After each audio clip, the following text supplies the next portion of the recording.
Hello, and welcome to Exposed News Outlet, where we shed light on topics that matter most. I'm your host, Andrea. Today, we're exploring the Epstein files, Republican distractions as Trump continues to hide the truth. As we navigate the complexities of our world, it's essential to stay informed and engaged.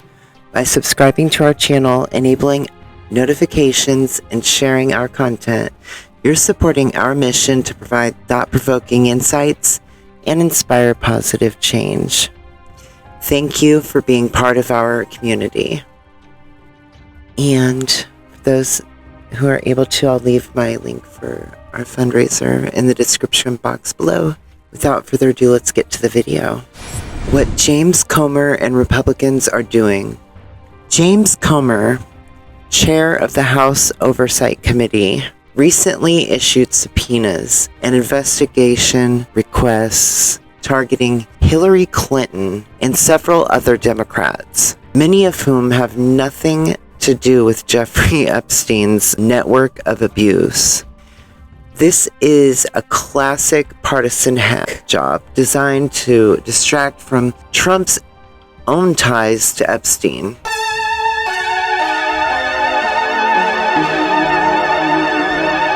Reframe the Epstein scandal as a Democratic problem, revive 2016-era conspiracy theories, Russia hoax narratives, email servers, etc., you know, the greatest hits album.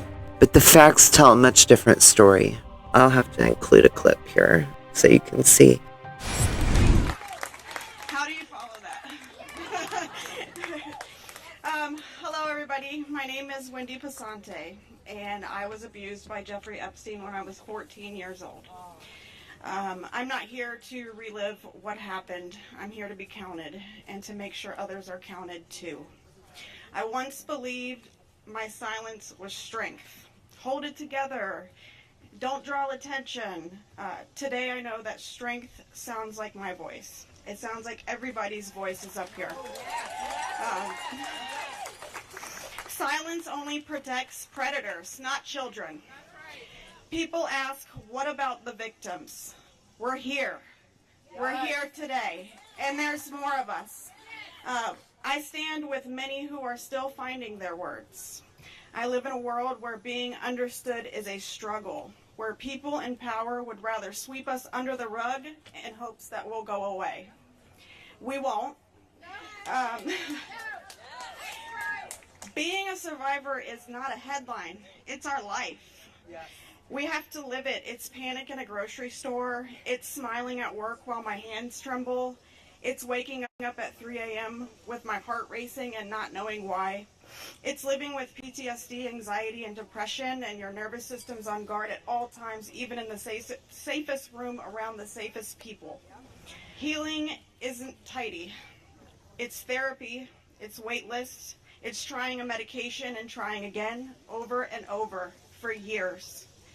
It's setting boundaries with some people who won't understand. Survival isn't weakness, it's wisdom we've earned. If you are a survivor hearing me, your voice is never too late, too much, or too little. If all you could do was show up today, you're already trying to make a difference. You do not owe anyone your story. You are owed safety, care, and belief. Your breath is proof that harm does not get the last word. I'm not asking anyone to take a political side. I really don't even follow a lot of politics. I'm asking you to take a stand in solidarity. Protect the vulnerable, not the powerful. Protect children and survivors, not titles and reputations. Our silence doesn't keep us safe. And I hope today's courage from all of us ladies can help someone else be safer tomorrow. We are here and we refuse to be erased. So thank you guys for listening to all of us and being here today.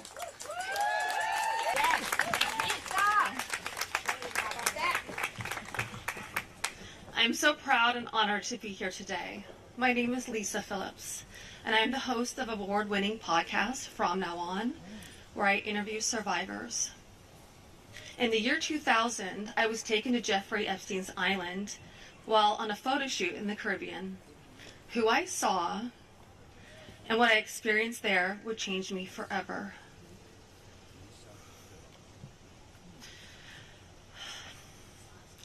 For months, I had to avoid Jeffrey, but he told me that if I wanted to succeed as a Ford model, he could make it happen. And he was right. He introduced me to Katie Ford. Someone like me in, he could also destroy my career if I did not do what he wanted me to do. In New York City, countless young women were abused by him. Everyone in the industry knew, yet he was too powerful to stop. He had friends in all over entertainment and arts, and his value to those friends made him untouchable. But I ask you, why? Who was he to our government that he was allowed to operate openly for decades? Why was he allowed to sponsor visas for young models, using their immigration status as leverage to abuse them and silence them? Epstein was not just a serial predator. He was an international human trafficker. And many around him knew this. Many participated, and many profited. And yet he was protected. I know what it's like to be trafficked to others. I know that the files contain the names of powerful men who have been shielded because of their fame or their fortune. So I stand here today, not just for myself, but for every woman who has been silenced, exploited, and dismissed. Thank you. Thank you. And we are not asking for pity. We are demanding accountability. Yes. Yes. Congress must choose. Will you continue to protect predators, or will you finally protect survivors? Transparency is justice. Release the files, end the secrecy, and stand with us in declaring that no one, no billionaires, no politicians, not world leaders, is above the law.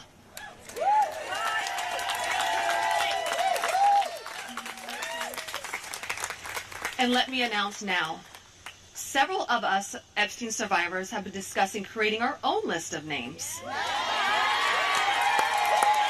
Yes. We know the names. Many of us were abused by them.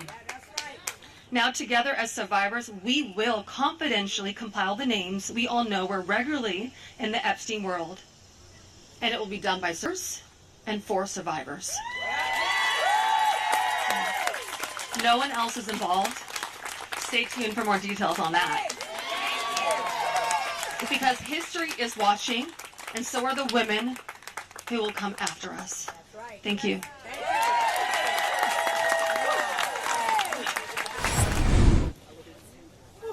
Okay. Well, this will be fun.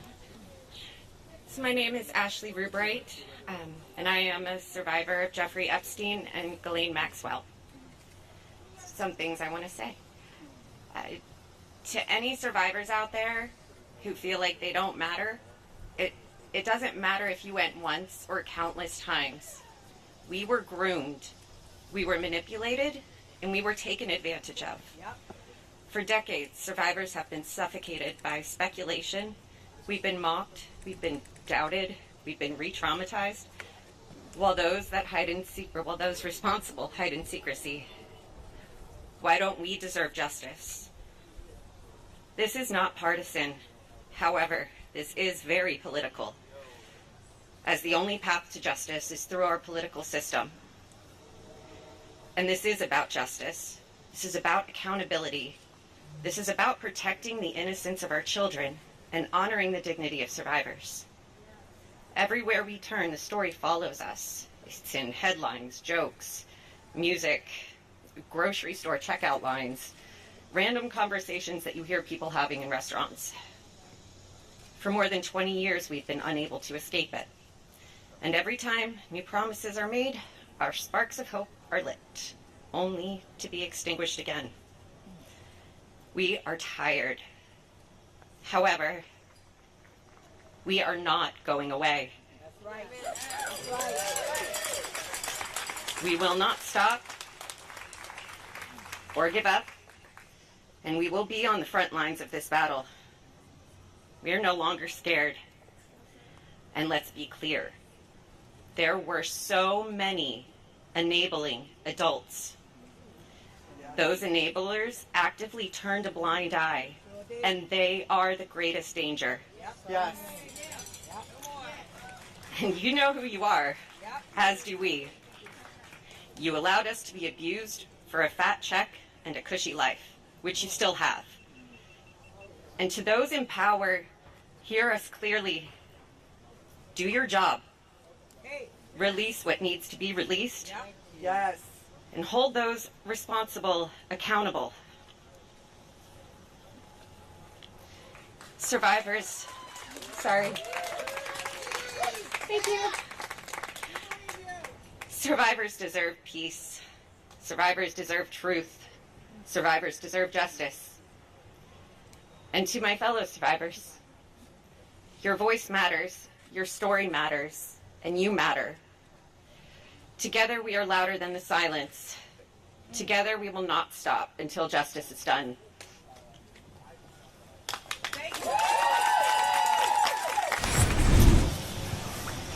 Well, good morning. I am Teresa J. Helm. I am the survivor of Ghislaine Maxwell and Jeffrey Epstein, and I work with the National Center on Sexual Exploitation here in Washington, D.C. very proudly. And today, I stand here as an expert of my lived experience at the hands of Jeffrey Epstein's co-conspirator, Ghislaine Maxwell, or as I first knew her as, Miss Maxwell. I was systematically recruited, trafficked across this great nation, groomed, and assaulted. Ghislaine, it was your butler that greeted me at the front door of your beautiful home, and it was your calm, manipulative, and fraudulent demeanor that cultivated my trust. That coercive system that you have mastered was entirely end-game oriented.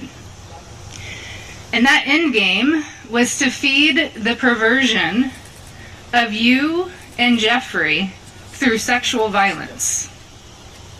It was you who sent me off to the home of a monster, knowing what was waiting for me. Ghislaine Maxwell, you are the system.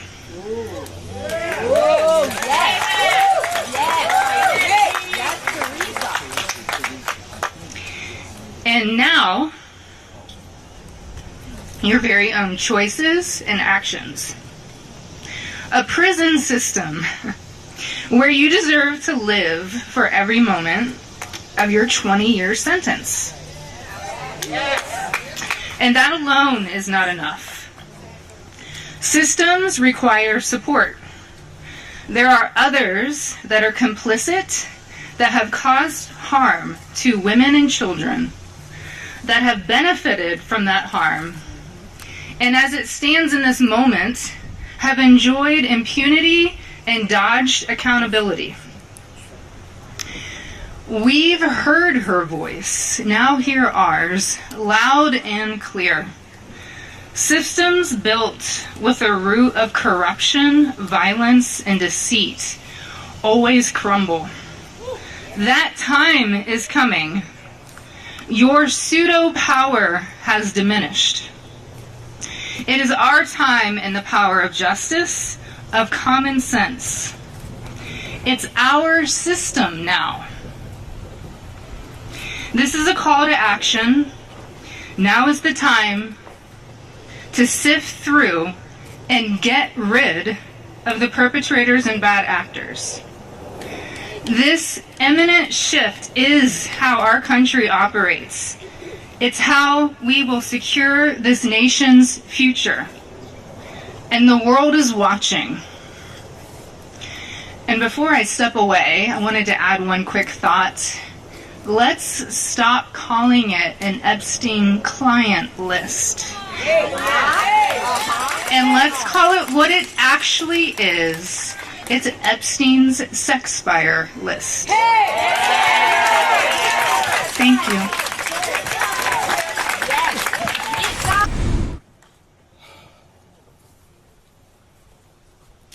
Hello, everyone. My name is Sky Roberts, and I'm here today with my wife Amanda Roberts and my brother Daniel Wilson. We are proud and heartbroken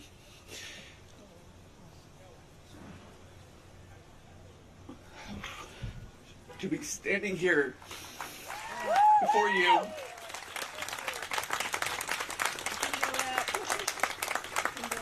as the family of Virginia Roberts Giuffre. Virginia is not only our sister, she is a warrior, a survivor. And even though she is no longer with us in body, her voice, her courage, and her fight live on through every one of us here today.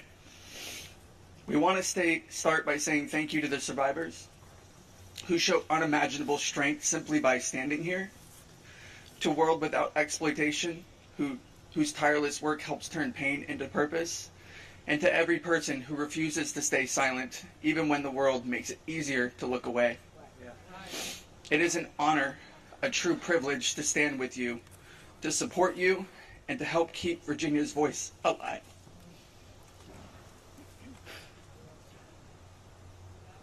Virginia fought for truth. She fought to expose a system that allowed the wealthy, the connected, and the powerful to exploit and abuse girls and young women without consequence. She fought for every survivor who was silenced, doubted, or discarded. And she never backed down, even when the world tried to break her. Today we rally not only in her memory, but in solidarity with every survivor.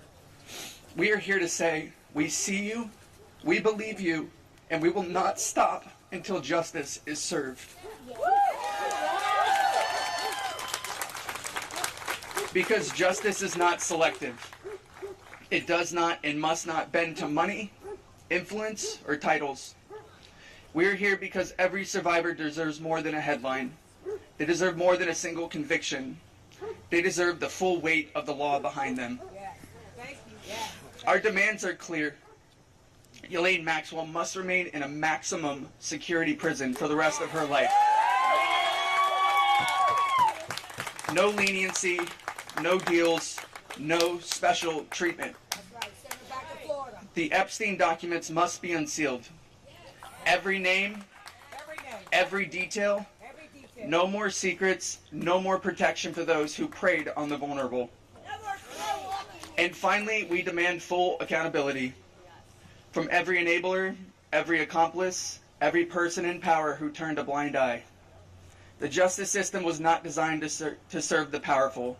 It was meant to protect the people. And it's time it started doing just that. This movement isn't just about the past. It's about reshaping the future. A future where survivors are not shamed, silenced, or ignored, but heard, honored, and empowered. Yes. Thank you. Thank you for standing here, for fighting alongside us, and for refusing to let this story end with injustice. Virginia's voice echoes in every one of us. Let's make sure the world keeps listening. I want to end it with a quote from Virginia, and I'm going to hand it over to my wife, Amanda. This is a quote from Virginia's journals. I look forward to the days when money and power does not stop the truth from coming out and the righteous prevail.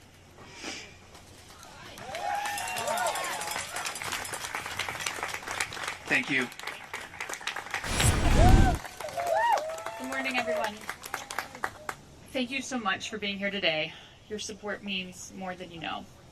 My sister Maria Farmer was not able to attend, and so I will read her remarks for her.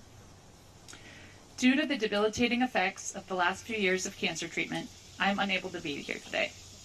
My sister, Annie Farmer, will speak for me. She is a primary reason that I reported Epstein, Maxwell, and others to the FBI in 1996 after they assaulted us in 2 different locations and held me captive at Wexner's estate, while Maxwell also stole photos that were my private art studies and twisted them into child sexual abuse materials, harming my sisters and myself. In 2006, the FBI demanded my testimony for a federal trial, promising justice, but failed again.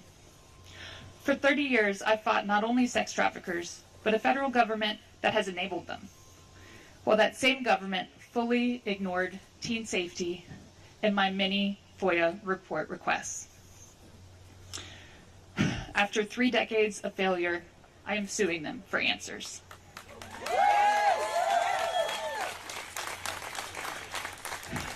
Virginia Giuffre's heroism, speaking her truth, her humility, her bravery, and love ended my 14 years of fear and silence. She is the heart of this fight. Please take a moment of silence for her.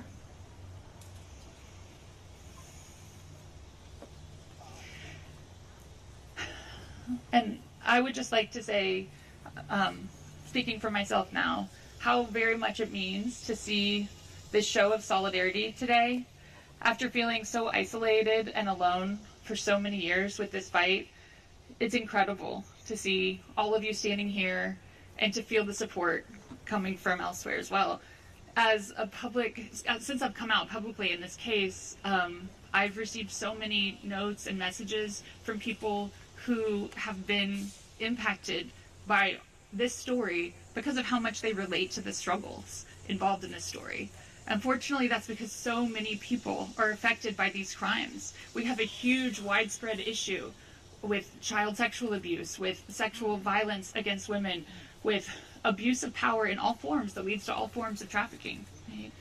And so I truly believe when you're facing problems at this scale, it requires this type of force of coming together, creative solutions around not just the punishment of these very guilty perpetrators, but also education, so people know the signs and understand the signs and can recognize the things that I didn't recognize when I was being, lured into this world. So I'm so grateful for organizations that do this work. Thank you for World Without Exploitation for hosting this and for doing the very, very important work of education. And I just want to thank all of you. I think we all have a role to play in coming together to change these very challenging situations that we face and to solve these problems. Thank you. Instead of doing their jobs, instead of standing up for kids, for families, instead of standing on the side of transparency and accountability, Republicans are running away, all to avoid the release of the Epstein client list, all to cover up for pedophiles. Democrat hoax that never ends. You know, it reminds me a little of the Kennedy situation. We gave him everything over and over again, more and more and more, and nobody's ever satisfied. From what I understand, I could check, but from what I understand, thousands of pages of documents have been given. But it's really a Democrat hoax because they're trying to get people to talk about something that's totally irrelevant to the success that we've had as a nation since I've been president.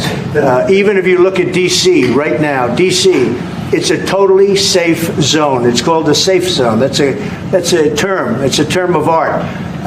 It's a safe zone because it's very safe. You can walk down the street now and nothing's going to happen. No crime, no murders, no nothing. Because we had a lot of problems with certain places, and we still do. All run by Democrats, or for the most part run by Democrats. So what they're trying to do with the Epstein... Okay, we're going to pop back out now. Initially, the question he took or comments he was making related to the Epstein files, you heard him there call it a Democratic hoax. That's even after all of what we've heard in the past hour from so many survivors of abuse detailing what they have experienced. I want to bring back our panel who is with me, and just let me come back to Eric Fudali, who has represented a number of Epstein survivors. The president now talking about other matters. What is your reaction to what we've been hearing this hour, and then what we just heard from the president? I just don't understand what the hoax is. We just all watched as many survivors of Jeffrey Epstein told their story. I was fortunate enough to speak at the rally that was running parallel at the Capitol with multiple survivors of Jeffrey Epstein speaking about their truth, speaking about their stories, speaking about the fear he instilled, and just begging, all of us just advocating and begging this Department of Justice to release the files, stop slow rolling, stop giving us these behind the closed door interviews. Stop giving us bits and pieces. Stop giving Ghislaine Maxwell a platform. Just release the files. Where is the hoax? These are real victims, real survivors with real stories whose lives were devastated by Jeffrey Epstein and those who enabled him. And all they want is full transparency, full exposure, and full closure. There's no hoax. These are real people. But the facts tell a much different story. The facts Republicans are hiding. Number one, Alex Acosta, the real smoking gun. Trump's own labor secretary, Alex Acosta, gave Epstein a non-prosecution agreement in 2008 when he was U.S. attorney in Florida. That sweetheart deal let Epstein avoid federal prison charges for sex trafficking and only serve 13 months in jail, often on work release. Alex Acosta later resigned under pressure, but was never subpoenaed or grilled by Comer's committee. Tell us about that. Tell us about your feelings about that. The government has been protecting Jeffrey Epstein from the beginning. We can go back as far as he had people calling him out in the 90s. We can call it out when his case brought up in Palm Beach and he got prosecuted. They brought it up to a federal level. Alex Acosta decided that he would bring it back down to a state level and only charge him for 2 women. I can sit here and wholeheartedly tell you they never fully investigated that case at that time. They never truly went into how deep the spiral of twists and turns of who was connected and how they were connected. And we were minors. We were children.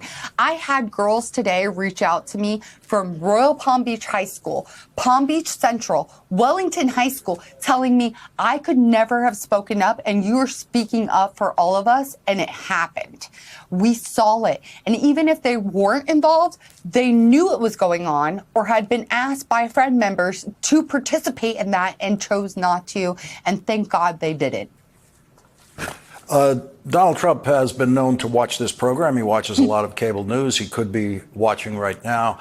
What would you say to him about the Epstein files? He's in complete control of releasing the Epstein files. They could be released in their entirety tomorrow if Donald Trump simply told the Justice Department to do it.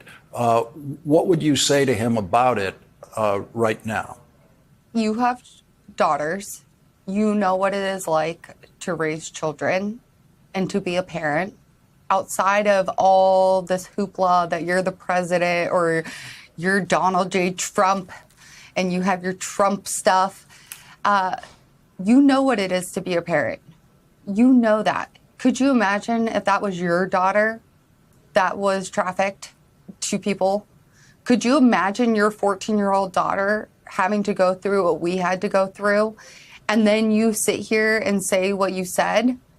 You should be supporting us. You should be backing us. And if you have any doubt of your mind, our lawyers are ready to speak. We have spoken to FBI. We have just spoken to every law enforcement agency that we could possibly have been asked to speak to. We have been traced down to corroborate our stories. And this is not a joke. We spoke our truth, and you were telling us pretty much that we're lying. I put my hope in you when I voted for you for our country, and you can't even back us when we need you the most. And we need to heal. We're not healing. Lisa, as you go forward in this situation, what are your hopes beyond tonight and beyond this week, beyond this issue of the Epstein files? I hope we truly get transparency through all of this. I hope people listen to us. I hope they decide to release what they need to release, and so we can put this to rest. It is not fair to the rest of us, to the survivors, to sit here and have to endure this media frenzy and this craziness. It's re-traumatizing. It's re-victimizing us every time. And it's not fair to us. We are going on decades of dealing with this, and the government has failed us in every aspect of it. So how do we come from that? We need to heal. We're trying to heal, but we're not healed, and we can't heal until you guys give us what we need, and we need answers. We need something. This can't keep going on. It's truly not fair to all of us. Lisa, I don't want you to feel constrained just by my questions here and responding to those. Yes. So before we go, I just want to give you an opportunity to add anything else that you feel you might want to say tonight. I just want to thank everyone that is supporting us and listening to us and backing us up, even if that means that you're turning on Trump in the Republican sense to be able to sign this bill, because that sounded what it was to me, like, don't sign it. I hope you guys hear us and see us as your children, as your loved ones, your brothers, your sisters, and you fight for us, because this isn't fair. We have lost so many survivors already from mental health and having to deal with this and never getting the peace and the justice that we deserved. And we lost it when he died. We lost it when they failed us in the government. Like, come on. Like, when is it our time to just be humans? Like, we're kind of like aliens. Lisa, I can imagine how strange these feelings are, and how you might feel like some sort of laboratory study that we're all doing, zooming in on you. But you've really brought your humanity here tonight to us, and I think we can see you and see who you are. And we really appreciate your joining this discussion tonight. I really appreciate you having me and to listen to my voice so I could speak for all my survivor sisters. Lisa, I'm very sorry that these are the circumstances that you're joining us tonight. I'm sorry for what you've gone through, but we greatly appreciate your voice tonight, and it has been very important. Thank you very much. Thank you, Mr. O'Donnell. The name of one of the billionaires who's running $2 million of ads in my district since I started this effort. His name is John Paulson. He's a hedge fund manager and a major donor to the Republican Party, a major donor to the Speaker of the House, a major donor to the president's campaign, and he's in Epstein's black book. That's indicative of the types of people who may be implicated. The name of one of the billionaires who... And in addition to the survivors, he would be a key witness that they should want to talk to, I would think. Key fact: Alex Acosta said in a closed-door meeting he was told Epstein belonged to intelligence. Yet the GOP refuses to investigate that angle.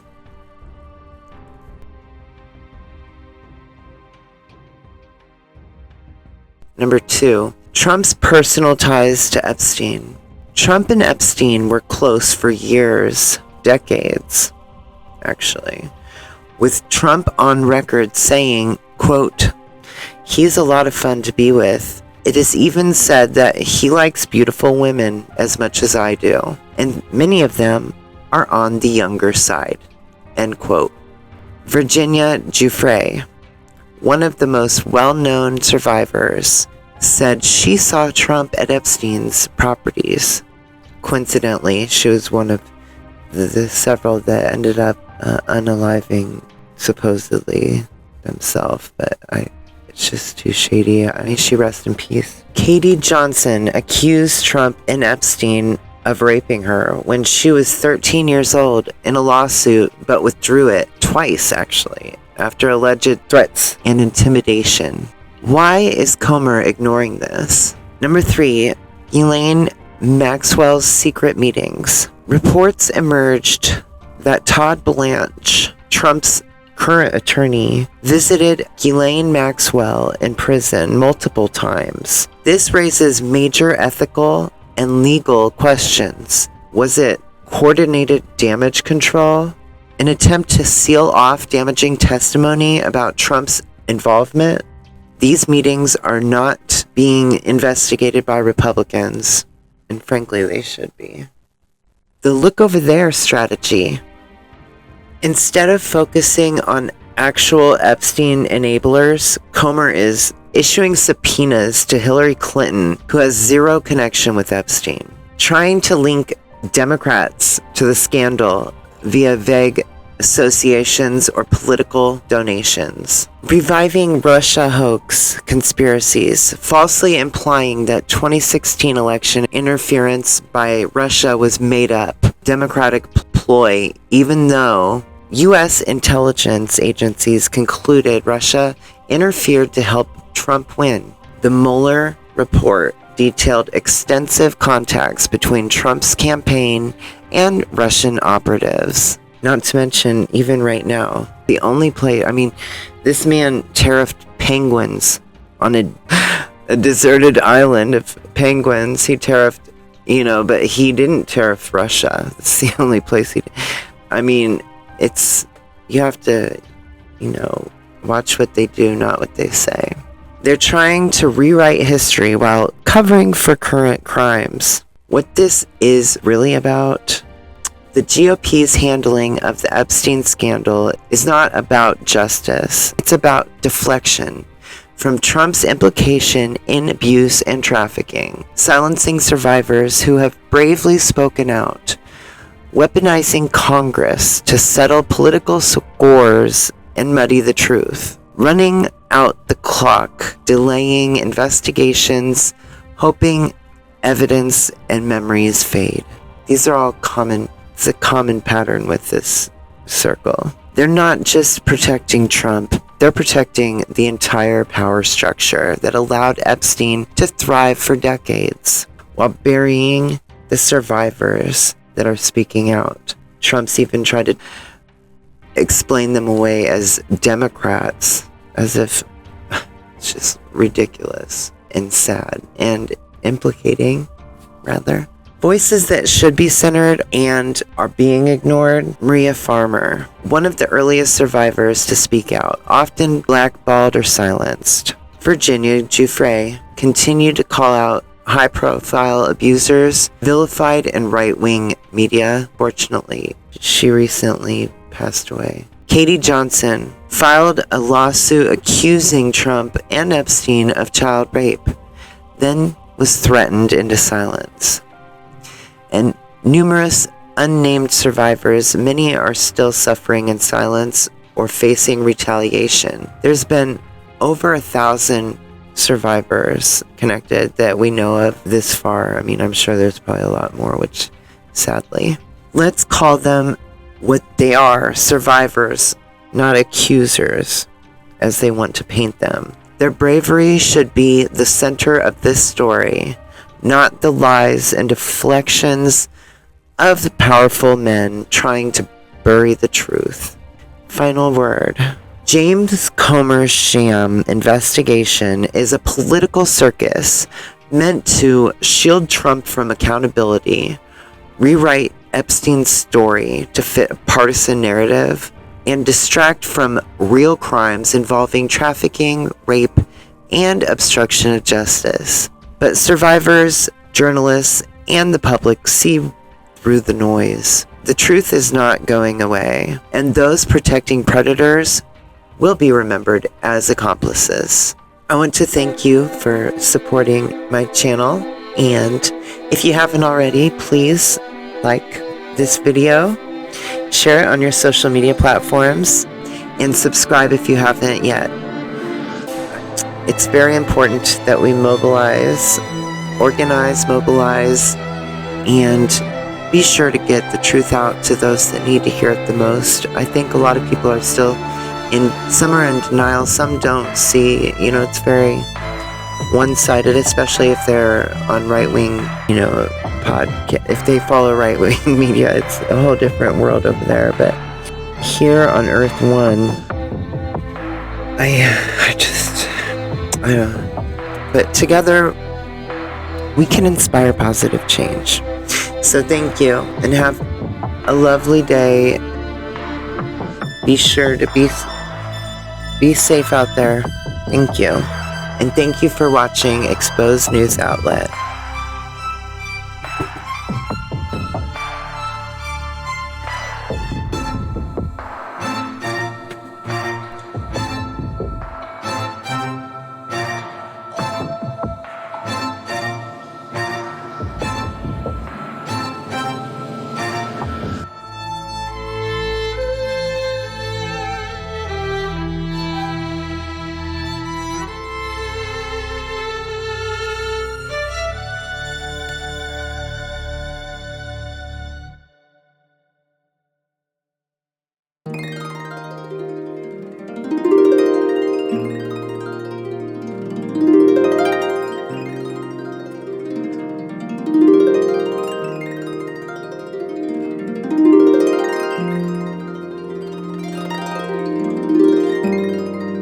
Comment, and we have heard back now from an attorney for Ghislaine Maxwell. We're going to read you the statement that NBC News has now received in just the last little bit. Here it is in full. And I want to say again, this is from Ghislaine Maxwell's attorney saying, quote, "We can't respond to every outlandish claim against Ghislaine, or we wouldn't be able to get any actual work done. As far as changing the narrative, most of these women did not mention Ghislaine when they were repeatedly interviewed by law enforcement back in the day." David Marcus, Maxwell's attorney, goes on to say, only when plaintiffs' lawyers came knocking and dollar signs started flashing did they start pointing the finger at Ghislaine. And let's not forget, when Jeffrey Epstein was alive, she was not indicted in his case. Only after his death did the narrative wrongfully shift to try to make her the kingpin. Again, a quote in full, the statement from David Marcus, Ghislaine Maxwell's attorney. We have also reached out to the White House for comment and, of course, the Department of Justice on the details of this interview. We have not yet heard back. We'll let you know when we do. 10, the previous question is ordered. The question is on adoption of the resolution. Those in favor say aye. Those opposed say no. In the opinion of the chair, the ayes have it. On this vote,